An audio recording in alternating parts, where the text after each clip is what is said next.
Hi tears, இன்னைக்கு octopus பற்றி தான் பார்க்க போகிறோம். ஆக்டோபஸ்க்கு 3 ஹார்ட் இருக்குன்னு நம்ம எல்லாருக்குமே தெரியும்.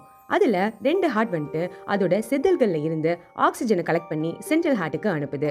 அந்த சென்ட்ரல் ஹார்ட் மீதி இருக்க பார்ட்ஸ் எல்லாத்துக்கும் ஆக்சிஜன் சப்ளை பண்ணுது. உங்களுக்கு தெரியுமா ஆக்டோபஸோட பிளட் ப்ளூ கலரில் இருக்கும்னு? ஆக்டோபஸ் 3ல இருந்து 5 வருஷம் தான் உயிரோட இருக்கும்னு சொல்றாங்க. ஆக்டோபஸ் அதோட எனிமிட்ட இருந்து தப்பிக்க இந்த மாதிரியான இங்க பிரெடிக்டர் மேல ஸ்ப்ரே பண்ணும். இல்லனா அதோட கலரை பக்கத்துல இருக்கிற பாறை மாதிரி மாத்தி அதுக்குள்ள போய் எஸ்கேப் ஆயிடும்.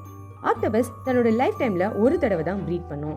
ஏன்னா மேல் ஆக்டோபஸை ப்ரீடிங் முடிஞ்சதும் ஃபீமேல் ஆக்டோபஸ் கொண்டு சாப்பிடும். இல்ல ஒருவேளை தப்பிச்சு போயிட்டா கூட கொஞ்ச நாளையே அதுவே இறந்து போயிடும். ஃபீமேல் ஆக்டோபஸும் முட்டை போட்டு அதுல இருந்து குட்டிகள் வெளியே வந்ததும் தானும் எதுவுமே சாப்பிடாம இருந்து தானே இறந்து போயிடும் அப்படின்றத சொல்றாங்க. ஓகே டியர்ஸ், இந்த வீடியோ உங்களுக்கு பிடிச்சிருக்கும்னு நினைக்கிறேன். லைக் பண்ணி ஷேர் பண்ணுங்க. இதே மாதிரியான நிறைய வீடியோஸ் பார்க்கறதுக்கு நம்ம சேனல் சப்ஸ்கிரைப் பண்ணி பெல் ஐகானை தட்டி விடுங்க. டாடா.